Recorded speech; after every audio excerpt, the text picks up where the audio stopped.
यांच्या 427व्या जयंतीनिमित्त जमलेले सर्व देवभक्त शिवभक्त, सोबतच आज स्वामी विवेकानंद यांची सुद्धा जयंती आहे. राजमाता जिजाऊ आणि स्वामी विवेकानंद या दोघांना अभिवादन करून मी माझं मनोगत सुरू करतो. आपल्याला कल्पना असेल, खूप वर्षापर्यंत असं होत होतं की महाराष्ट्रामध्ये जिजाऊ जयंती होत होती आणि देशामध्ये विवेकानंदांची जयंती होत होती.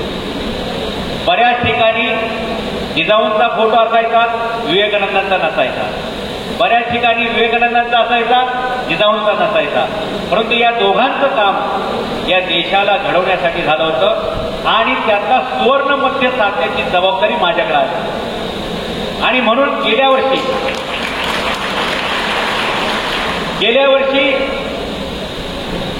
14 ते 18 ऑगस्टला अमेरिकेच्या शिकागो येथे तिसरी सर्वधर्म परिषद झाली. 1893ला पहिली शिकागो धर्म परिषद झाली होती. त्याच्यामध्ये भारताचं नेतृत्व स्वामी विवेकानंद यांनी केलं होतं. आणि गेल्या वर्षी 130 वर्षानंतरची तिसरी शिकागो सर्वधर्म परिषद झाली. त्या ठिकाणी भारताचं नेतृत्व करण्याची जबाबदारी जिजाऊंचा वंशज म्हणून नामदेवराव जाधव यांना जबाबदारी मिळाली. म्हणून सांगतो की हा सुवर्णमध्य साधण्याचा योग नियतीने माझ्याकडे दिला की जिजाऊंच्या घराण्यात माझा जन्म झाला आणि स्वामी विवेकानंदांनी ज्या ठिकाणून आपल्या देशाचं महत्त्व समाजासमोर जगासमोर मांडलं त्या व्यासपीठापर्यंत मला जाता आलं. आणि जगातील सर्वोच्च व्यासपीठावरती भाषण केल्यानंतर मला जे काही जाणवलेलं आहे, मला जे काही सापडलेलं आहे ते सर्व आपल्या समोर मांडण्याचा मी प्रयत्न करेन. जसं मगाशी दाढे साहेबांनी सांगितलं, माझ्याकडं लेले साहेबांचं भाषण झालं, बोर साहेबांचं झालं, बोराडे साहेबांचं झालं. या सर्वांच्या भाषणातून आपल्याला जे काही घ्यायचं ते एक गोष्ट हीच आहे की शिवाजी महाराजांनी जसं इथल्या भूमिपुत्रांचं राज्य निर्माण केलं तसं पुन्हा एकदा आपल्याला या देशामध्ये भूमिपुत्रांचं राज्य निर्माण करायचं. कोण कुठला ओला येतो, सगळ्यांना गोळा करतो आणि सगळा माल घेऊन फरार होत असतो. कोण कुठली उबेर येत असते आणि आपल्याला फकीर करत असते. आता याच्यापुढे उबेर चालणार नाही, याच्यापुढे या भूमिपुत्रांना कुबेर करणारी जिजाऊ टॅक्सी संघटना चालणार. बाळासाहेब जिजाऊंच्या नावाने निघालेली ही कॅब ही खऱ्या अर्थानं तुमच्या आयुष्याला कॅब ठरणार आहे. कॅब म्हणजे तुमच्या आयुष्यामध्ये मानाचा सिरपेच जर कोणामुळे येईल ते या मासाहेब जिजाऊ कॅबमुळे येईल.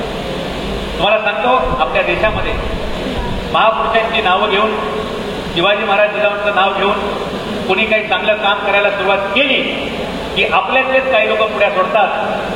बरं का, अगदी तुम्हाला माझ्याबद्दलचा अनुभव सांगतो. अरे, एक पुस्तक लिहायला 1-2 वर्ष जातात आणि ते पुस्तक बाजारात आलं की खाली लगेच कमेंट येते, फुकट आहे का? सांगा कसं करायचं? संशोधन कोण करेल? कसं आपल्यापर्यंत येईल? राजमाता जिजाऊ शिवाजी महाराजांनी स्वराज्य निर्माण केलं. या महाराष्ट्रामध्ये 23 वर्ष दुष्काळ पडला होता. 1630 ते 1652 म्हणजे शिवाजी महाराज 22 वर्षाचे होतपर्यंत या महाराष्ट्रामध्ये दुष्काळच होता. असं असताना सुद्धा या दुष्काळग्रस्त जनतेला जगवण्यासाठी राजमाता जिजाऊ यांनी बियाणं वाटप केलं, नांगर वाटप केले, बैल दिले, बारदाना दिला आणि जे काही उगवेल त्याच्यातून नंतर 40% टॅक्स घेतला. जर फुकट ते केले असत्या तर जिजाऊंचे पैसे संपले असते आणि स्वराज्याचं स्वप्न सुद्धा त्यातून विरलं असतं. म्हणून आपण फुकट ही संकल्पना बंद करून जे काही कष्टाचं आहे ते मोबदला आपण घेतला पाहिजे, हक्कानं घेतला पाहिजे आणि सन्मानानं घेतला पाहिजे. ही परंपरा आपण जिजाऊंकडून चालू केलेली आहे, ती कायम चालू ठेवली पाहिजे. आपल्या गाडीमध्ये गाडी चालवताना आपल्याला बऱ्याचदा असा अनुभव येतो, बऱ्याचशा मुलांचं ज्यावेळी लग्न ठरायची वेळ येते, बाकी सगळं ओके असतंय आणि ज्यावेळी त्या मिटिंगला लोक बसतात आणि मुलगा काय करतो असं विचारतात आणि सांगितलं मुलाच्या घरच्यांना थोडासा संकोच वाटतो की आमचा मुलगा टॅक्सी चालवतो, गाडी चालवतो. बरोबर, ड्रायव्हर आहे म्हटलं की समोरची पार्टी लगेच थोडीशी रिटर्न जाते. आणि मगाशी म्हणून लाटे साहेबांनी सांगितल्याप्रमाणे चुकू नका, झुकू नका हे बरोबरच आहे, पण थुकू नका हे सुद्धा बरोबर आहे. मला काय म्हणायचं कळलं का तुम्हाला? एक टॅक्सीवाला म्हणतं, एक रिक्षावाला म्हणतं, एक ड्रायव्हर म्हणतं की त्याच्याकडे समाज एका भिंगातून बघतो, एका चष्म्यातून बघतो, एका दृष्टिकोनातून बघतो. तो बदलण्याची ऐतिहासिक जबाबदारी आपली सर्वांची आहे. तुमची माझी भेट कशामुळे झाली? तर वर्षाताईंची माझी भेट झाली एक आठवड्यापूर्वी. वर्षाताईंची माझी भेट कशामुळे झाली? तर मी मुंबईला मंत्रालयाकडे जात असताना पनवेलला एका ठिकाणी थांबलो आणि तिथे एका गाडीवरती मला जिजाऊ साहेबांचा फोटो दिसला. फोटो दिसला, तिथून आमचा परिचय झाला. जो कोणी तो व्यक्ती होता त्यांनी नंतर लगेच 2 दिवसामध्ये आमच्या भेटीचा योग आणला, परंतु तो हुशार कार्यकर्ता होता. तो जिथे भेटला तिथूनच त्यांनी वर्षाताईंना फोन लावला आणि माझ्या कानाला लावून दिला. लक्षात घ्या, एका फोटोमुळे 2 वेगळ्या विश्वात काम करणारी माणसं एकत्र येऊ शकतात. एका फोटोमुळे हे चित्र बदलत आहे. म्हणून आपण जास्तीत जास्त लोकांनी या संघटनेमध्ये सभासद व्हायचे आणि स्वाभिमानानं आपल्या गाडीवरती जिजाऊंचा फोटो आणि माँसाहेब संघटना हे आपण लावलं पाहिजे. आपल्या दारावर पण लावलं पाहिजे. एक गाडी चालवणारा याची या देशामध्ये जी प्रतिष्ठा आहे ना ती आपण बदलूया. मला अनेक लोक विचारतात तुमचे पूर्वज कोण? मी सांगतो आमचे पूर्वज ड्रायव्हर होते. मग ते मला बाकीचं विचारण्या अगोदर मी त्यांना सांगतो की आमचा पूर्वज ड्रायव्हर होता, त्यांनी 35 वर्ष गाडी चालवली, परंतु एकही त्यांनी ऍक्सिडेंट केला नाही आणि आयुष्यात जो जो त्याच्या गाडीत बसला त्याला सुरक्षित पोहोचवायचं काम त्यांनी केलेलं आहे. जो जो बसला शून्य अपघात ही परंपरा आमच्या पूर्वजांनी दिली. जगाच्या इतिहासामध्ये अशा प्रकारचा ड्रायव्हर झाला नाही आणि भविष्यात होणार नाही. मी भरपूर काही लांब रचक सांगितल्यानंतर समोरचा व्यक्ती विचारतो मग तो ड्रायव्हर कोण आहे, त्याचं नाव काय, ते कुठं असतात आणि ते कोणत्या नंबरची गाडी चालवायचे? त्यावेळी माझं त्यांना उत्तर असतं की या जगातली सर्वोत्तम गाडी चालवणारा, जगातली अद्ययावत गाडी चालवणारा, आयुष्यात एकदाही ऍक्सिडेंट झाला ना आणि गाडीत बसलेल्या प्रत्येकाला त्याच्या ठिकाणापर्यंत त्याच्या ध्येयापर्यंत पोहोचवणारा तो आमचा पूर्वज, ज्याला आम्ही वाहन चालक म्हणतोय, ज्याला आम्ही ड्रायव्हर म्हणतोय, तो रथ चालवायचा आणि त्या रथाचं नाव, त्या रथावर बसून जगातील सर्वांना मार्गदर्शन केलेल्या त्या ड्रायव्हरचं नाव, त्या चालकाचं नाव भगवान श्रीकृष्ण. जसे गुजरातची लोक भेटल्यानंतर गर्वाने सांगतात की नाही जय श्रीकृष्ण, तसं आपण पण म्हटलं पाहिजे की या जगातला सर्वात उत्तम रथसंचालक त्याचं काम आम्ही करतो. आम्ही सुद्धा कृष्णाचे मावळे आहोत, आम्ही सुद्धा कृष्णाचे बालगोपाळ आहोत. धंदा कोणताही करायचा, परंतु तो सन्मानाने करायचा. प्रत्येक धंद्यात पैसा आहे मित्रांनो, पण तो आपल्याला ओळखता आला पाहिजे, तो आपल्याला खेचता आला पाहिजे.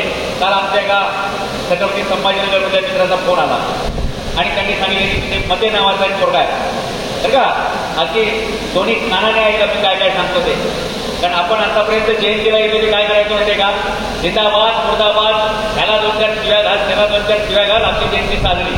असं मित्रांनो चालणार नाही. दुसऱ्याला शिव्या घालून, दुसऱ्याबद्दल चुकीचं बोलून, दुसऱ्याबद्दल वाईट बोलून आपली रेख कधी मोठी होणार नाही. आपण बोलायचं ते चांगलं बोलायचं, ज्या ठिकाणी बोलायचं तिथं बोललं पाहिजे, पण ते उत्तम भाषेत आपल्याला सांगता येऊ शकतं. लक्षात घ्या. आपण मगाशी म्हटलं तुमचं आमचं नातं काय, जय जिजाऊ जय शिवराय. आता या 2 शब्दांमधला अर्थ नीट समजून आपण ती कारवाई करायची आणि आपण तुमच्या कृती करायच्या. जय जिजाऊ आणि जय शिवराय हे 2 शब्द आहेत. जय शब्द बाजूला ठेवूया, तो ऑटोमॅटिक येणार आहे. जिजाऊ शब्दाचा अर्थ काय? आपल्याकडे मुलगी झाल्यानंतर नाव ठेवण्याची पद्धत असते. नदीचं नाव ठेवलं जातं, देवीचं नाव ठेवलं जातं, किंवा आवडीचं काय असेल ते नाव ठेवलं जातं. आता लोक काय नाव ठेवतील त्याचा काही भरोसा नाही. कोण कुठल्या देशाचा, कुठल्या धर्माचा कोणी नाव ठेवू शकतो तो बरं का. कोणाला आता नावाचं काय बंधन नाही. जिजाऊंचं नाव ठेवलं जिजाऊ. जी म्हणजे जिज्ञासा, जा म्हणजे जागृती आणि उ म्हणजे उत्कर्ष. जिजाऊंच्या चरित्रातून हे शिकायचं. जिज्ञासा, जागृती आणि उत्कर्ष. ज्याला जिज्ञासा असेल तो जागृत होईल आणि जो जागृत होईल त्याचा उत्कर्ष झाल्याशिवाय राहणार नाही. तुमच्यात जिज्ञासा होती म्हणून तुम्ही इथपर्यंत आलात. आता तुम्हाला जागृत करायचं काम माझं आहे आणि पुढचं तुमचं उत्कर्ष करण्याचं काम या वर्षाताई शिंदे या राजमाता जिजाऊंचा वारसा चालवणाऱ्या वर्षाताईंचं काम. आणि म्हणून आम्ही एकत्र बसलो. गेल्या आठवड्यामध्ये जवळपास 1.5 तासाची आमची चर्चा झाली. आमच्या करिअरची सुरुवात टॅक्सी रिक्षा ड्रायव्हर म्हणून होईल, परंतु आमचा आयुष्याचा शेवट मात्र फक्त टॅक्सी ड्रायव्हर म्हणून होणार नाही. त्या गाडीचा तो मालक असेल आणि या जगाचा एक सन्मानाचा घटक असेल. बाबासाहेब आंबेडकर एकदा एका ठिकाणी म्हटले होते की मेरे बच्चों के बगैर इस देश का शासन चलने नहीं दूंगा. म्हणजे माझ्या रयतेशिवाय मी हे शासन चालू देऊ शकणार नाही. कसं आपल्याला सांगायचंय, हा महाराष्ट्र, हे पुणे आणि हा भारत ये ड्रायव्हरों के बगैर चलने नहीं देंगे. त्या वाहन चालकाशिवाय मला सांगा ना, कोरोनामध्ये जेव्हा सगळे घरामध्ये बसले होते त्यावेळी बाहेर कोण लढत होता? बाहेर लढत होते पोलीस, बाहेर लढत होते मेडिकलवाले, आणि तिसरा घटक आहे ज्याला कुठलीही सुरक्षा नव्हती, तो म्हणजे हा वाहन चालक होता, जो तळ हातावर आपलं शिर घेऊन लढत होता. आणि म्हणून तुम्हाला शिवाजी महाराजांचा वारसा आहे हे मी वेगळे सांगायची गरज नाही. तुम्ही युद्धाच्या वेळी ते करून दाखवलेले आहे. बाकीच्या लोकांना फक्त शेजारच्या खोकला ना तरी पण लोकांना टेन्शन येईल. तुमच्या डीएनए मध्ये रोग प्रतिकारक क्षमता तेवढी स्ट्रॉंग होती की कोरोनाची एवढी लाट आली तरी सुद्धा तुम्ही जिवंत आहात. तुम्हाला दुसऱ्या कुठल्या वॅक्सिनची गरज आहे? ज्याला जिजाऊ नावाचं वॅक्सिन मिळालं, ज्याला शिवाजी नावाचं वॅक्सिन मिळालं, त्याला जगातला कुठला रोग मारू शकतो सांगा? अरे ज्या शिवाजी महाराजांच्या नावासमोर 400 वर्षांची मोगलाई संपली, त्या शिवाजी महाराजांचा वारसा रक्ताचा विचाराचा आपल्याला आहे. आणि म्हणून आपल्याला सुद्धा तसा इतिहास घडवायचा आहे. एका शेतकऱ्याच्या मुलाच्या हातामध्ये या जिजाऊंनी सोन्याचा फाळ लावलेला नांगर दिला आणि हे स्वराज्य निर्माण केलं. तुम्ही आम्ही सगळी शेतकऱ्याची मुलं आहोत आणि या देशातील सगळे राजकारणी एक वाक्य मात्र वापरतात,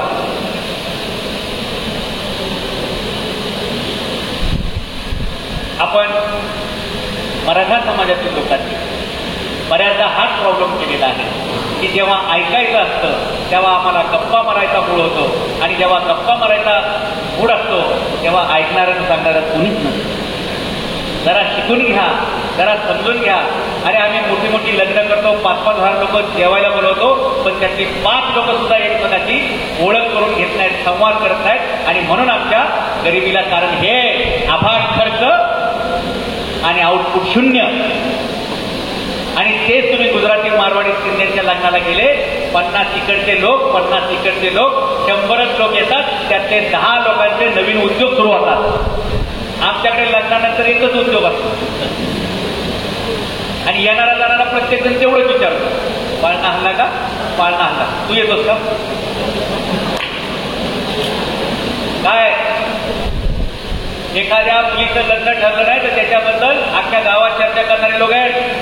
पण एखाद्या मुलीनं, शेतकऱ्याच्या मुलीनं जर ISIS क्रॅक केलं तर त्याचा बॅनर आणि फ्लेक्स लावणारा एकही माहितीला त्या गावात नसतो. हे दुर्दैव आहे, त्या देशाचं दुर्दैव आहे.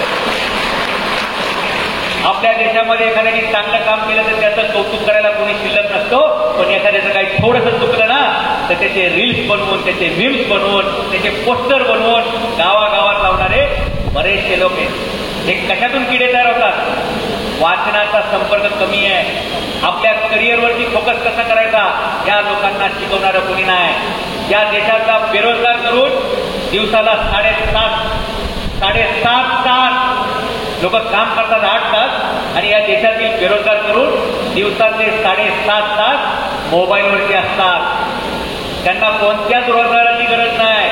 1.5 GB अख्खा गाव बिझी, काहीच करायचं नाही दुसरं, फक्त रील्स बघायचे. मी 2021 मध्ये एक रिपोर्ट वाचला WHOचा की जगात 2025 पर्यंत सगळ्यात जास्त लोक कशाने मरणार आहेत तर या मोबाईलच्या व्यसनामुळे मरणार आहेत. मेंदूत पाणी होतंय लोकांचे डोळे जात आहेत पण लोकांचे डोळे उघडत नाहीत. आणि म्हणून तुमची आमची जबाबदारी भविष्यामध्ये की जसं गुटखा खाऊ नका हे आपण सांगायचो, ती मोहीम केली आपण. गुटखा सोडा, दारू सोडा, तंबाखू सोडा. आता भविष्यामध्ये सगळ्यात मोठी मोहीम ही करावी लागेल की मोबाईलचं व्यसन सोडा. काय काय परिस्थिती आपल्या देशाची. एखादी नटी नाचायला आली ना तर तिच्या कार्यक्रमामध्ये पोलीस बोलवायला लागतात 500-500. आणि हे ती पोरगी नाचताना बघायला येणारे कोण असतात? हे बिन लग्नाचे सगळे असतात. लग्न झालेलं कोण जाईल तिथं? कोण जाईल तिथे? हे सगळ्या बेरोजगारांच्या अपेक्षा फुलवण्याचं काम या डान्समधून होत असतं. आणि लक्षात ठेवा, जर तुम्ही बेरोजगार असताल तर तिकडे कार्यक्रमाला जाताल, मोबाईलमध्ये तसले रील्स बघत असतात आणि ते तुम्ही करत बसले तर पुन्हा बेरोजगार होतात आणि हे बेरोजगारीच्या दुष्ट चक्रामध्ये अडकतात. 8 तास काम केल्याशिवाय झोपायचं नाही. हा नियम जो माणूस करेल तो श्रीमंत झाल्याशिवाय राहत नसतो. काम करायचं आणि लवकर उठायचं. लक्षात घ्या, रात्री लवकर झोपेल तो सकाळी लवकर उठेल. आता तुम्ही म्हणतात तर आम्ही रात्रीची गाडी करत असेल तर बरोबर आहे. रात्रीची गाडी चालवली तर दिवसा नीट झोपा. सारखा मोबाईल चालू ठेवू नका. जेवढा जास्त वेळ मोबाईल तुम्ही वापरतात तेवढं तुमची मेमरी कमी होते, तुमचं आयुष्य कमी होते. मगाशी मी जो ड्रायव्हर घेऊन आलो तो भोसरीतला होता. भोसरीतला ड्रायव्हर आहे पण त्याला दुर्वापूर लॉन लक्षात येत नव्हतं. इतरीच किती आहे, इथंच कुठतरी असं म्हणत होता. हे कशामुळे? वर्गा मराठीचे, वर्ग अमरावतीचा आहे. त्याचं नाव सांगत नाही. आता तो माझी गाडी घेऊन आता इतका ते भोसरीतला, पण त्याला पत्ता सांगता येत नाही. का? तर सारखं जीपीएसच बघतंय. अरे चौक लक्षात ठेवा, चौकी लक्षात ठेवा. आपला धंदा 2च ठिकाणचा आहे, चौकातला आणि चौकीतला. चांगलं जे आपल्याला धंदा मिळतोय ते चौकातून आहे, दुसरं तर आपल्याला चौकीत जावं लागतंय. चौकात जरूर उभं राहा. मी अनेक पोरांना सांगितलं, मगाशी पोलीस बांधवावर त्याचा सत्कार झाला. ते म्हणले मी पोलीस आहे पण मी सुद्धा उद्योजक आहे. असं आपल्याला प्रत्येकामध्ये उद्योजक तयार करायचे. प्रत्येकामध्ये आमचे अनेक मित्र पोलीस खात्याचे सरकारी कर्मचारी आहेत, पण ते मला भेटले की सांगतात सर तुमचे व्हिडिओ बघितले, गणित कळलंय, आमचे पण पॅरलेल धंदे चालू आहेत. आणि लक्षात घ्या, आपल्याकडे उद्योग धंदे म्हणले की आपले लोक काय करतात असे. मी मगाशी उदाहरण सांगतो, औरंगाबादचा ते भंगारवाल्याचं मते नावाचा पोरगा 70 कोटीचं भंगार वर्षाला विकतो आणि 30% मार्जिन आहे. 21 कोटी रुपये वर्षाला कमवतो. भंगार विकून कमवतो. मराठी पोरगा आहे. आपले लोक सोयरिकीला जो पतीच्या घरी गेले आणि त्याच्या घरच्यांनी सांगितलं आमचा मुलगा भंगारचा धंदा करतो. आपले काय आमची नाही आमची तशीच राहू दे, पण भंगारवाल्याला देणार नाही. अरे ज्याला तुम्ही दिली किंवा देणार आहात त्यांनी आयुष्यात गंठन तरी सोन्याचं घेऊन दाखव. तुम्ही त्याला मुलगी देता पण जो 21 कोटीचा धंदा करतोय त्याला देणार. हा स्टिग्मा आहे, हा कलंक आहे, हा दृष्टिकोन चुकीचा आहे. तो बदलला पाहिजे. लग्न ठरवायची वेळ आली तर आपले लोक उद्योग करणाऱ्याला मुलगी देत नाही. गेल्या महिन्यात मी मुंबईला चाललो होतो ताई, असं त्याच मॉलमध्ये घडलेली घटना. 2-3 पोरं धावतवाली, एक हिंदू होता एक मुस्लिम होता. दोघं पाया पडले आणि म्हणले सर तुमच्यामुळे आमची लग्न झाली. मी म्हणले तुम्ही कुठले? ते म्हणले आम्ही सोलापूरचे. म्हणलं तुमच्या लग्नाचा माझा काय संबंध आहे? मी काय तुमची मुलगी उगायला आलतो का? तुमचा पाहुणा रावला काय? ते म्हणले काय नाही, आमच्या दोघांचे धंदे पावाचे आणि आमच्याला लोक गावात फिरवायचे. पाववाला काय विकतो? पाव विकतो, ब्रेड विकतो. पण जेव्हा तुम्ही धंद्याचं गणित सांगितलं, चहावाल्याचं गणित सांगितलं, पान टपरीवाल्याचं गणित सांगितलं, थोड्या थोड्या दुकानाचं उदाहरण तुम्ही सांगितलं की आम्ही आमच्या पहिल्या घरात दाखवलं की आई हे बघ, बाबा हे बघ, दादा हे बघ, ताई हे बघ, आमच्या घरात त्यांचा स्वाभिमान जागा झाला आणि आमच्या घरातील लोकांनी सुद्धा आम्हाला मदत करायला सुरुवात केली. आपला मुलगा काहीतरी धंदा करतोय त्याला पाठबळ देऊ. त्यांचे धंदे जोरात चालले आणि लोक त्यांना विचारायला यायला लागले काय यंदा कर्तव्य आहे का? हा बदल समाजात घडतो जेव्हा पैशाची ताकद त्यांना कळते. त्या दोन्ही पाववाल्या पोरांचं लग्न झालं, एक हिंदू एक मुस्लिम. त्याचा आपल्याकडे पाववाला कोणाला म्हणतात माहिती का? एखाद्या ख्रिश्चन समाजाच्या माणसाला म्हणतात. आणि कोणाबद्दल याचा पण आक्षेपाने बोलायला नाही पाहिजे, पण पाव विकणारे, वडापाव विकणारे, चहा विकणारे, पान टपरीवर काम करणारे याचा एकही मुलगा पुढच्या भविष्यामध्ये बिन लग्नाचा राहणार नाही याची तुम्हाला मी खात्री देतो. खात्री देतो त्यांची लग्न होणार आणि ड्रायव्हर सुद्धा एक बिन लग्नाचा राहणार नाही याची पण खात्री देतो. सांगायचं कारण हे की ज्या दिवशी आपल्या धंद्याला प्रतिष्ठा आहे, आपल्या उद्योगाला प्रतिष्ठा आहे, तेव्हाच लोक आपल्याशी स्वैरसंबंध करतात. आता आपल्या महाराष्ट्रामध्ये आता काय चाललंय, लग्न करायची वेळ आली की सांगायचं आम्ही पाटील देशमुख आहे, आणि नोकरीची वेळ आली काय सांगतात का काय, अरे त्या छत्रपती शिवाजी महाराजांनी एवढं मोठं स्वराज्य आपल्याला निर्माण करून दिलं, त्या महाराष्ट्रामध्ये आपण प्रत्येक जातीच्या धर्माच्या तसेच प्रत्येक उद्योग व्यवसाय करणाऱ्या माणसाला सन्मानाने जगायला शिकवलं पाहिजे. हे शिवाजी महाराजांचं स्वराज्य. झेंडे घ्यायचे, गाड्या वाजवायच्या, हे शिवभक्त. तोंड जर उघडलं ना त्याचं तर तोफीतून गोळा बाहेर पडावा असा माव्याचा गवा बाहेर पडतो. हा शिवभक्त आहे का? हा शिवभक्त होऊ शकतो का? जो जगातलं कोणतंही व्यसन करत नाही तो खरा शिवभक्त. कोणतंच व्यसन नाही पाहिजे. तुमची लग्न ठरवताना तुमची जबाबदारी बऱ्याचदा इकडे येणार आहे, आणि वर्षात एकदा म्हटलं की हा पोरगा निर्व्यसनी कष्टकरी आहे, प्रामाणिक आहे, त्याच दिवशी तुमची सुपारी फुटल्याशिवाय राहणार नाही. असं तुमचं वर्तन पाहिजे, असंच तुमचं वर्तन पाहिजे. तुमच्या भरोश्यावर एखाद्याची मुलगी तुमच्या घरी येणार आहे ना, तिच्या करिअरची, तिच्या कपाळाच्या कुंकूची जबाबदारी तुमच्याच हातात आहे ना. आणि म्हणून गुटखा खायचं नाही, दारू प्यायची नाही, कुठलंही व्यसन करायचं नाही, आणि कस्टमरला उलट कधी बोलायचं. कस्टमरची अशा सौजन्याने वागायचं की त्यांनी जाताना 50-100 रुपये आपल्याला एक्स्ट्रा दिले पाहिजे. मी ज्यावेळी अमेरिकेत गेलो, त्या शिकागो एअरपोर्टला उतरलो, तिथून मला त्या हॉटेलला जायचं होतं. त्या गाडीत आम्ही बसलो, मी तिथं बसलीचं बरं का, की आमच्या बॅगा उतरण्यासाठी एक महिला कर्मचारी होती. एअरपोर्टवरती महिला कर्मचारी काम करत होती. अनेक महिला होत्या. त्यांना सांगितलं गाडी पाहिजे, त्यांनी गाडी बोलवली. छोट्या गाडीत आमचं काही सामान होतं तर मोठी गाडी बोलवली. त्या गाडीचा जो ड्रायव्हर होता त्याचं नाव फेमी.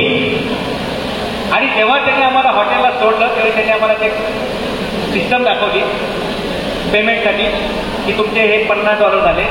पण जेव्हा पेमेंटची लिंक आली तेव्हा ते स्क्रीनवरती दिसलं, त्यावेळी 2 ऑप्शन होते, ट्रिपचे पैसे आणि खाली टिपचे पैसे.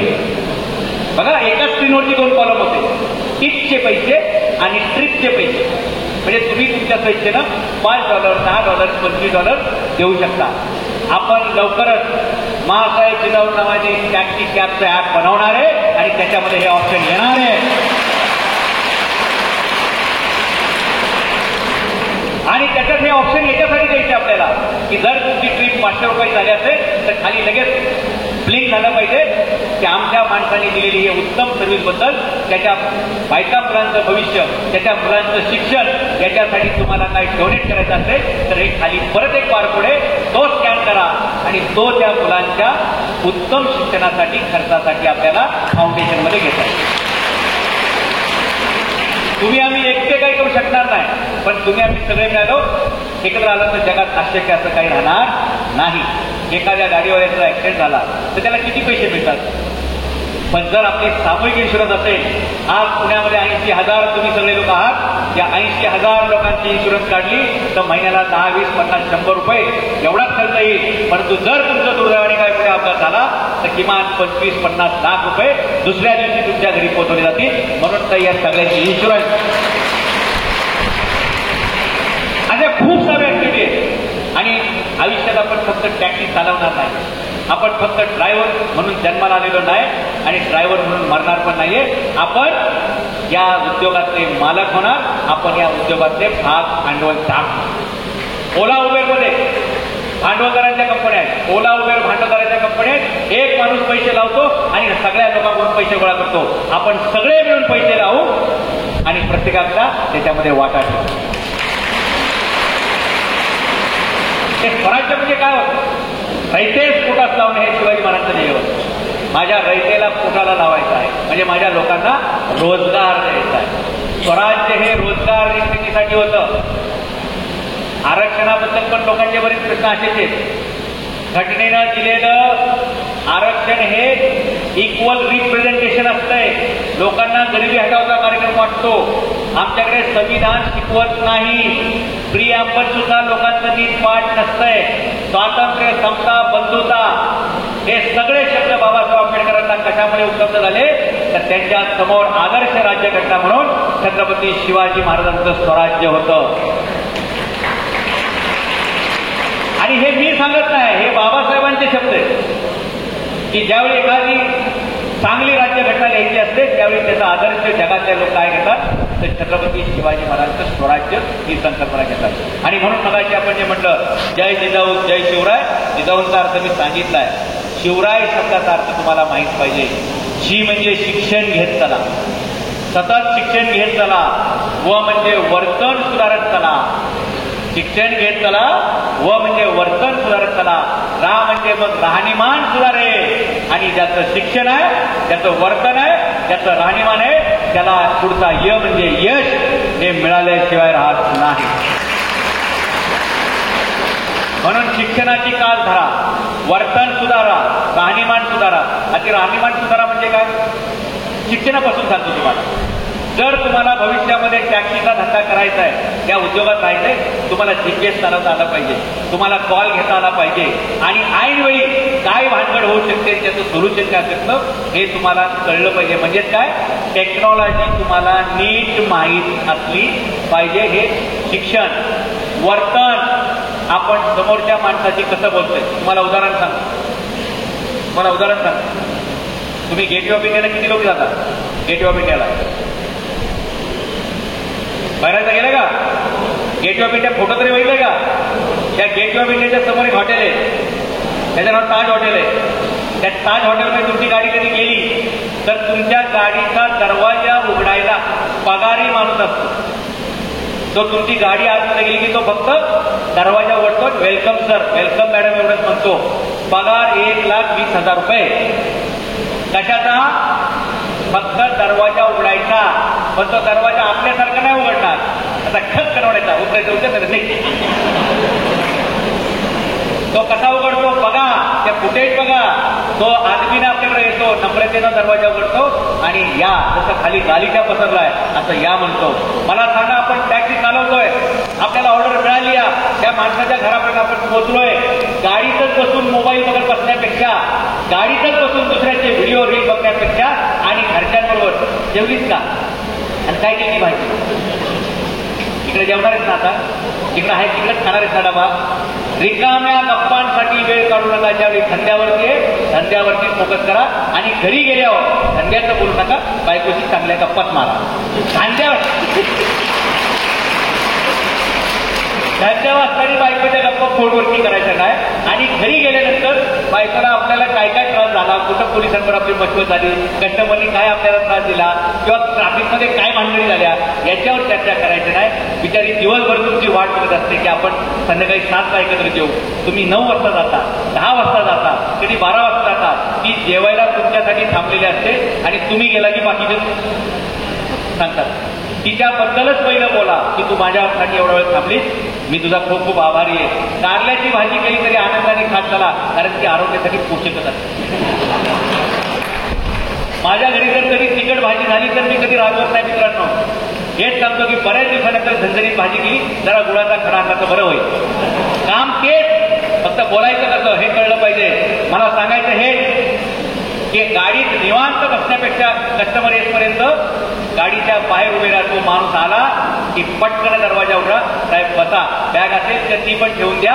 याचा परिणाम असा होईल, लक्षात घ्या, की आपल्या माँसाहेब जिजाऊ टॅक्सी संघटनेची सगळीकडे चर्चा होईल आणि लोक हे सांगतील की ओला नाही चाहिए, उबेर नाही चाहिए, हमें जिजाऊ माँसाहेब टॅक्सीवाला चाहिए. नम्रता, प्रामाणिकपणा, कसोटी, मेहनत याला जगामध्ये पर्याय नाही मित्रांनो. आणि म्हणून गाडीच्या सीटवरती बसून राहण्यापेक्षा, मोबाईल बघण्यापेक्षा बाहेर उभे राहा. तो माणूस आला की रिस्पेक्टफुली त्याला वागवा. तो तुम्हाला 500 रुपयाचं भाडं जे तुमच्या हक्काचे तो देणारच आहे, परंतु तुम्ही न मागता तुमच्या मुलांच्या भवितव्यासाठी 50-100 रुपयाची टीप सुद्धा देऊन जाणार आहे. फक्त बदल काय केला आपण तिथं बसून साहेबासारखं बसण्यापेक्षा आपण कर्मचाऱ्याप्रमाणे वागायचा प्रयत्न केला. थोडीशी नम्रता दाखवली.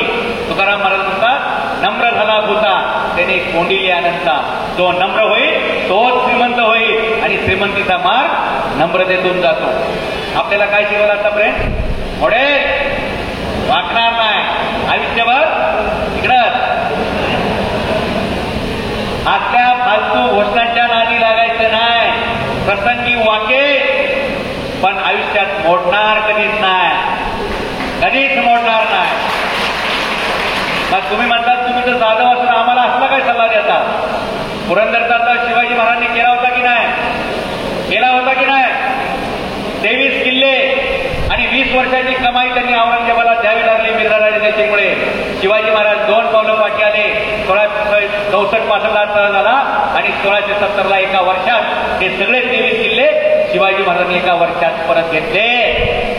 म्हणून जगायला शिका, मरायला तर कुणी शिकवेल, मरायला तुम्हाला कुणी शिकवेल, भांडायला तुम्हाला कुणी शिकवेल. भांडवल उभं करायला शिकवणाऱ्या माणसांच्या सोबत जा, भांडणं लावणाऱ्यांच्या सोबत जायचं नाही. काय लागतं भांडणं लावून द्यायला? अरे गाडीला गाडी नुसती घातली तरी आपले लोक दिवसभर भांडण करतात. असं झालं तर झालं, करून टाका त्याला माफ, होऊ द्या रस्ता साफ. दिवसात तेवढा 2000 रुपयाचा गल्ला झाला. कशासाठी मटमट करायची? एकदा खडकीला माझ्या गाडीला एका पावसाळ्यामध्ये एका गाडीने ठोकलं. त्याने जसं घातलं तसं आमच्या ड्रायव्हरने गाडी थांबवली. उतरला, म्हणायला 2 फटके देतो. म्हणलं नाही तुझं काम नाही, जाऊ गाडीत बस. मीच गाडीतून उतरलो. माझे ते कपडे पुढे पडत्या पावसात बघून तो घाबरला. त्याला वाटला आपल्याला 2-4 लाफ येतात पक्कीच आहेत. त्यांनी काच खाली केली भीतीने. गाडी तर पुढेच होती कारण तो गाडी पुढे घेऊन जाऊ शकत नव्हता. गाडी पुढे थांबली होती. मी गाडीतून खाली उतरलो, त्याची काच खाली केली त्यांनी. मी त्याच्या खांद्यावर हात ठेवला. म्हणलं बाळा तुला लागलं नाही ना पुढं? तो गाडीतून उतरला, डायरेक्ट पाया पडला. म्हणलं साहेब असा माणूस पहिल्यांदा बघितलाय, ज्याच्या गाडीला मी ठोकलोय तो मला म्हणजे तुला काय लागलं का? लक्षात घ्या, छोट्या छोट्या गोष्टी आहेत ज्या आपल्याला छोट्या वाटतात पण आयुष्यामध्ये खूप मोठा बदल करून देतात. सहज भेटलेली माणसं आपलं आयुष्य बदलत असतात पण आपण सहज त्याच्याकडे लक्ष देणं दुर्लक्ष करतो. असं करू नका. छोट्या छोट्या गोष्टीतून आपल्याला खूप मोठं भविष्य आहे. आपल्याला ही संघटना ओला उबेरपेक्षा मोठी बनवायची आहे आणि भारतातील 1 नंबरची संघटना करायची आहे हे मला सांग. आणि आपण फक्त टॅक्सी चालवून थांबणार नाही, आपण फक्त गाडी चालवून थांबणार नाही. गेल्या वेळी आमच्या वर्षाताईंची बऱ्यापैकी टिकेलीवर चर्चा झालेली आहे. जसं पतंजली फक्त हवा घ्या हवा सोडा एवढंच सांगण्यासाठी जन्माला असती, पण आज त्यांची देशात एवढी मोठी हवा आहे की 3 लाख कोटीचा बिझनेस ते करतात. 3 लाख कोटीचा बिझनेस. सुरुवात कशातून झाली? तुमचीच हवा तुम्हीच घ्यायची, तुम्हीच सोडायची. आणि याच्यावरती एवढी हवा झाली की आज पतंजलीचे 500 प्रोडक्ट या देशात जगात विकले जातात. तसं आपण मासाहेब टॅक्सी कॅबच्या नावाने फक्त सुरुवातीला टॅक्सी चालवणं एवढा एकच उद्योग आपला आहे, पण भविष्यात असे 30-40 उद्योग या टॅक्सी संघटनेच्या मालकीचे असतील हे तुम्हाला मी सांगतो. फक्त गाडी चालवणारा याच्यात इन्व्हॉल्व नसेल, आपलेच गॅरेज असतील, आपलेच इंजिनियर असतील आणि आपलीच कोरत्या गाड्या दुरुस्त करणार असतील, आपलेच पेट्रोल पंप पाहिजे आणि आपलेच लोक हवा भरणारे पण पाहिजे, आपलेच लोक पंक्चर काढणारे पण पाहिजे. सारख्या धंद्यात कधी ते अरे केरळची पोरं येतात, पेट्रोल पंपाच्या बाजूला छोटीशी टपरी टाकतात, नुसती हवा भरली की लगेच 10 रुपये. आपण म्हणतो काय धंदा आहे 10 रुपयाचा, दिवसाचा गल्ला 4000 रुपये. काय तोंडाने नाही हवा भरत, आपले तोंडाने हवा फुकतायत. हे 10 रुपये करत दिवसाला 4000 रुपये कमवतंय. काय कुठे आहे तुम्ही? प्रत्येक धंद्याचं गणित समजून घ्या. टॅक्सी चालवता चालवता बाकीचे पण अनेक उद्योग आपल्याला करायचे आणि आज जर तुम्ही 30-40 रुपये महिना कमवत असाल तर भविष्यात 1.5-2 लाख रुपये महिन्याला आपल्याला कमवायचे आणि त्याच्यासाठी आजचे जिजाऊ जयंती जमून खूप काही घटना करायच्यात, खूप काही गोष्टी करायच्यात, टेक्नॉलॉजी करू, सगळे एकत्र येऊ, खूप काही पुढे जाऊ. पण आपल्या लोकांना भूक आवडत नाही हे पण वास्तव. मला बऱ्याच माझ्या चेहऱ्यावर दिसते साहेब आता नाश्त्याची वेळ झालेली, चहाची वेळ झालेली आहे. तलप ही गोष्ट अशी आहे की माणसाला धंद्यापासून प्रवृत्त करते. चहा प्यायची वेळ झाली की आपला माणूस धंदा घेत नाही. तुम्ही कधी बघितलं दिवाळीमध्ये गुजराती, मारवाडी, सिंधी, जैन, पंचगैंची दुकानं बंद आहेत. आपला माणूस ऐन दिवाळीत दुकान बंद करून गावाला जातो. दिवाळी आहे ना, सण आहे ना, गेलं पाहिजे. कारण मरायला जातो गावाला पैसे उडवायला. पहिला इथं धंदा कर आणि दिवाळी संपल्यावर 15 दिवस महाबळेश्वरला किंवा परदेशात फिरायचं. दुकान सोडून जाऊ नको. दुकान ही पहिली प्रायोरिटी मित्रांनो. मगाशी त्यांनी एक उदाहरण सांगितलं होतं. मी अनेक आपल्या पोरांना सांगतोय की तुम्ही रेशन कार्डच्या मागे जाऊ नका, पासपोर्ट काढा. ज्या दिवशी तुम्ही एक पासपोर्ट काढतात, ठीक आहे, तुम्हाला इच्छा नसेल नका काढू, तुमच्या पोरांचे पहिले पासपोर्ट काढा. तुम्हाला सांगायला गेले की तुम्हाला काय साहेब आमचं काय राहिले, आरती वाड्याला गेल्यात, आरती शिल्लक राहिल्यात, आता आम्ही ऐकून काय करायचं. बरोबर.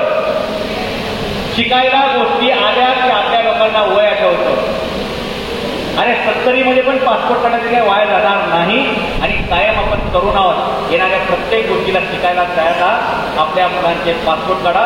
मी तुम्हाला हमी देतो, महाराष्ट्रामध्ये काय होईल मला सांगता येत नाही, किती लोकांना रोजगार मिळतील मला माहीत नाही, पण तुमच्या मुलांचा पासपोर्ट असेल तर जगातले 194 देशाचे सर्वात एवढे होतात जिथे आपली पोरं जाऊन उद्योग धंदा व्यवसाय करू शकतात. आमच्या एका मित्रांनी जांभिया नावाच्या देशामध्ये अर्ज केला, मला उद्योग करण्यासाठी जमीन पाहिजे. किती जमीन दिली जांभिया सरकारने माहिती आहे का त्यांना? 90,000 एकर जमीन दिली. जर आपल्या काही मुलांचे लग्न होत नसतील तर त्यांना बेलारूसला पाठवा. बेलारूस असं एक राज्य देश आहे जिथं तिथं कामाला मुलगा गेला की त्याला जावाई करून घेतात आणि त्याला त्याच्या नागरिकत्व पण देतात आणि प्रॉपर्टीचा हिस्सा पण देतात. ह्या पासपोर्ट चलो बेलारूस. जपानमध्ये ज्यांना मुलं होत नाहीत त्यांना दत्तक घ्यावं लागतंय. जपानी मुलींची लग्न केलं तर तुम्हाला तिथे पण ते फायदे. आणि तुम्ही बघताय गल्लीतली शोधत आरची कुठे, आरची कुठे. अरे आरची और पर्ची इसके बाद की कुछ जिंदगी है, वो भी खर्ची करोगे क्या? जरा नामचा विचार करा ना. सोयरे की जपानच्या पोरीवर काय प्रॉब्लेम आहे? एअरपोर्टला गेला आमचा पोरगा टॅक्सी नीट चालवतं, त्या पोरीला आपलं तरी कार्ड दिलं, this is my card, you can call me any time. तुम्हाला उत्तर देता आलं पाहिजे, yes I can call you. म्हणून थोडं इंग्लिश पण जमलं पाहिजे. गोष्ट हसण्यासारखी नाहीये. आमचा एक मित्र 50 वर्षापूर्वी जपानमध्ये हॉटेलमध्ये कामाला गेला, भांडी घासत होता. एकुलती एक पोरगी होती हॉटेलच्या मालकाला, हा भांडी घासत होता, जापनी भाषेत नव्हती. रोज काम करून भाषा शिकला, मग तो वेटर झाला तो मॅनेजर झाला. आणि नंतर त्या मालकाने ऑफर दिली, अरे एवढे दिवस विमानावर काम करणारा मला एक कुणी जापनीज भेटला नाही, तू माझ्या मुलीची लग्न करतो का? आज जपानमध्ये 3 हॉटेल त्याच्या मालकीची, बाळासाहेब देशमुख त्याचं नाव, राहणार कोथरूड. आज ह्याला एवढा स्कोप आहे आणि तुम्ही मोर्चे काढताय. ह्याच्यातून द्या, त्याच्यातूनच घेणार. माझा विरोध नाही कोणाला, आपण समजून घ्या. तिथे खूप गर्दी आहे, तिथं तुमच्या हाताला चिंगडीच लागल, अख्खा फुगा जिथं भेटेल तिकडं सारखा. कळतंय का मला काय म्हणायचं? जिथं मोठमोठ्या संधी आहेत त्या तुम्ही सोडता आणि छोट्या छोट्या संधीकडे जाता. आज 1993 नंतर किती नोकऱ्या सरकारकडे? जरा भरतीची आकडेवारी बघा. आपला स्वतःचा उद्योग धंदा हा कधी आपल्या पिढ्या प्रगतीचा मार्ग आहे. जैन गुजराती काही धंदे करतात ना, पोराच्या हातामध्ये दुकान देतात, ते 5 कोटी 10 कोटी 25 कोटीचं असतंय. आपण ज्यावेळी आपल्या मुलाच्या हातात चावी देणार तर काय असणार आहे? अजून 10 वर्षाचे हप्ते बाकी आहेत आणि गाडी आता गॅरेजला चालली आहे. असं करायचं नाही आपल्याला. एका गाडीच्या 10 गाड्या झाल्या पाहिजेत आणि ड्रायव्हरचा मुलगा ड्रायव्हर होणार नाही, तर ड्रायव्हरचा मुलगा उद्योजक होईल आणि त्याचे स्वतःचे शोरूम असतील, त्याचे स्वतःचे पेट्रोल पंप असतील. या दिशेने आपल्याला जायचं आहे. सुरुवात ड्रायव्हर म्हणून जरूर होऊ देत, पण शेवट मात्र आपल्याला त्या धंद्याचा उद्योजक म्हणूनच आपल्याला करावं लागेल. त्या दिशेने आपण जाऊया. अंधार पडत चाललाय बाहेर, त्यामुळे जास्त काय बोलायला नको. जाताना जसं यांनी सांगितलं, बाकीच्यांनी सांगितलं, या ज्या जिजाऊ आहेत त्यांचं चरित्र नीट समजून घ्या. जिजाऊंनी शिवाजी महाराजांना कसं घडवलं आणि शिवाजी महाराजांनी स्वतः मॅनेजमेंट कसं केलं, त्या सगळ्या गोष्टी समजून घ्या. इथं स्टॉल लावलेला आहे, तिथून पुस्तकं विकत घ्यायची आणि मग वाचायची. विचारायचं नाही फुकट आहे का. कारण मी सुरुवातीला जाईल 10 लाख रुपयाची पुस्तकं फुकट वाटली, माझ्यावर कर्ज झालं, पण एकाही पट्ट्याचा फोन आला नाही, तुमचं पुस्तक वाचलं आणि चांगलं होतं. आणि फुकटची किंमत काहीच नाही. माझ्यावर 10 लाख रुपये कर्ज झालं मित्रांनो, ते फुकट पुस्तकं वाटता. मग माझ्या एका ख्रिश्चन मित्रांनी मला 10 लाख रुपये दिले. म्हणले तुम्हाला 10 लाख रुपये उसने देतो, 2 कंडिशन. मला वाटलं व्याज मागेल, 6 महिन्यांनी परत द्या म्हणते. ते म्हणले अजिबात नाही. पहिली कंडिशन, आयुष्यात कोणालाही पुस्तक फुकट द्यायचं नाही. दुसरी कंडिशन, फुकट व्याख्यान कोणाला द्यायचं नाही. त्या 2 कंडिशन मी पाळल्या आणि म्हणून मी गेल्या वर्षी अमेरिकेला जाऊ शकलो. नाहीतर मला एवढी मोठी संधी मिळून मी आपलं तिकडे वाट बघत बसलो असतो. कोणी मदत करेल का, कोणी मदत करेल का. कारण अमेरिकेला जायचं म्हटलं तर आपला 84 रुपये, त्यांचा $1. म्हणजे तिथे आम्ही चहा पिलो ना, चहा तरी आम्हाला 2,500 रुपये लागायचे.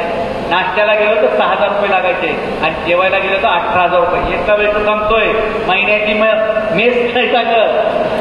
एवढं सगळं खर्च कधी शक्य आहे तेव्हा तुमचा स्वतःचा उद्योग, धंदा, व्यवसाय करायचा असेल म्हणून. आणि प्रत्येकाने आपल्या घरी बायकोला वाचायला शिकवा. बायकोला सुद्धा आपल्या धंद्यामधली गणितं सांगत चला. आपल्या धंद्याची प्रतिष्ठा आपण तयार करायची आहे. आपल्या कष्टाच्या पैशाला गुंतवा. कुणीतरी सांगेल शेअर बाजारात पैसे लावू नका. आपल्या धंद्यात आपले पैसे लावा. आपल्या आरोग्यावरती लावा. चांगलं खा आणि चांगलं झोपा.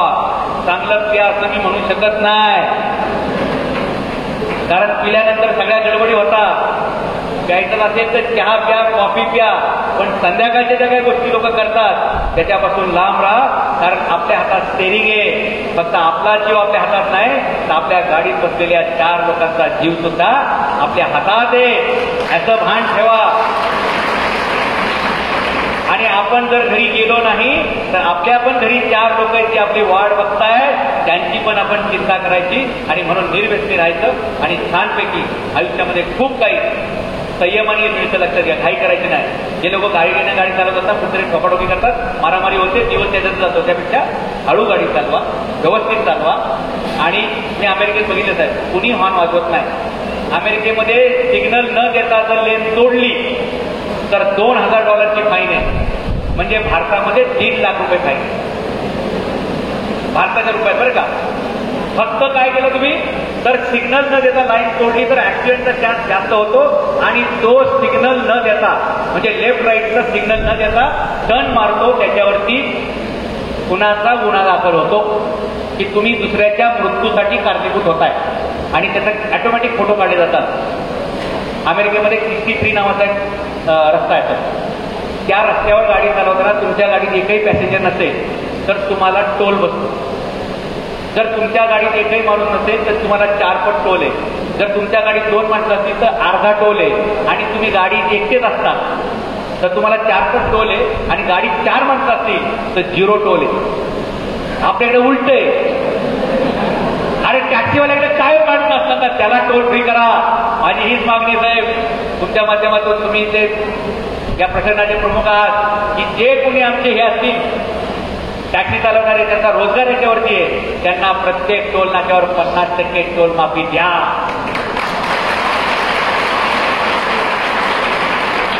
जे आमच्यासारखे जागीरदार आहेत ना, त्यांच्या पांढऱ्या पाट्या आहेत, त्यांच्याकडून घ्या ना फुल, पण यांचा रोजगार त्याच्यावरती आहे. सरकार यांना काही देत नाही, किमान टोल माफी तरी द्या, अर्धी तरी करा, कारण ते रोड चालवायचे. आणि त्या रोडवरनं फक्त पुढाऱ्यांची पोटं भरण्यापेक्षा त्याचं थोडं थोडं यांच्या पण पोटात आलं तर यांच्या मुलांचं काहीतरी शिक्षण झाली साहेब, तो रोड होईल. भविष्यात आपण खूप काही करूया. आता जास्त बोलण्याची ती वेळ नाही, कारण तुमच्याकडे पण मी बघताय, पण मला माहिती आहे की चेहरा पण मला कळतं काय किती लांब व्हायचं, कसं करायचं. त्यामुळे जाताना तुम्ही सगळे जरूर पुस्तकं घेऊ शकता. ज्यांना जमेल त्यांना मी सही पण देईन. पण आयुष्यामध्ये वाचन, चिंतन, मनन याच्यातून आपल्याला पुढे जावं लागतं. आपण फक्त शरीराने काम करत असतो तर कधी पुढे जाणार नाही. प्लॅनिंग, विचार, मंथन हे सगळं करावं लागेल. आज खऱ्या अर्थानं माँसाहेब जिजाऊ यांची जयंती साजरी झाली असं मी म्हणेन. एरवीच्या जयंतीमध्ये काय होतं जाईल, मिरवणूक काढायची, याच्याकडून पट्टी, त्याच्याकडून वर्गणी, भाज्याची जयंती, आणि मग ती वर्गणीतून जयंती दुसऱ्याला त्रास होईल. आपण जी केली ती जिजाऊंची जयंती, जिजाऊंचे स्वप्नपूर्तीकडे जाणारी, रयतेच पोटास लावणे आहे या स्वप्नाचा वेध घेणारी ही आपण जिजाऊ जयंती साजरी केली. आपण सगळी इथं जमलात, एवढा वेळ थांबलात, तुमच्या सगळ्यांचे आभार. लवकरच ताई आणि कधी कमी आणि बसू आणि जगातील अद्यावत असं आपण ॲप तयार करू. आणि या टॅक्सी चालकांच्या त्रुटीला, टॅक्सी चालकांच्या त्रुटीला कारणीभूत असणाऱ्या ह्या सगळ्या बाकीच्या वेगवेगळ्या संघटना 35-30-40% कमिशन घेत आहेत, त्या बाजूला करून आपल्या हक्काची, आपल्या घराची, आपली स्वतःची अशी ही कॅब संघटना आहे, ॲप लॉन्च होईल. आणि जसं बेंगलोर शहरातून प्रस्तावित कंपन्या गायब झालेल्या आहेत तसे या महाराष्ट्रात आपण ओला, उबेर यांना गायब करायचं काम करू. आमच्या गाड्या, आमचे ड्रायव्हर, आमचं डिझेल, आमचंच मेंटेनन्स, तर नफा सुद्धा आमचाच असला पाहिजे. नफ्याचे वाटेकरी आम्हीच असलो पाहिजे. या दिशेनं आपल्याला जायचंय. आमची वाट लावणारे लोक आम्हाला सोबत नकोयत, आम्हाला वाट दाखवणारे लोक सोबत पाहिजेत आणि आमच्या प्रॉफिटमधला आमचा वाटा कुठे आहे याचा हिशोब देणारे लोक पाहिजेत. म्हणून आपली संघटना, आपले लोक आणि आपल्या लोकांचं भविष्य याच्यासाठी आपण सगळे एकत्र आलेलो आहोत. आपल्या सगळ्यांचे आभार मानतो आणि थांबतो. जय हिंद, जय महाराष्ट्र.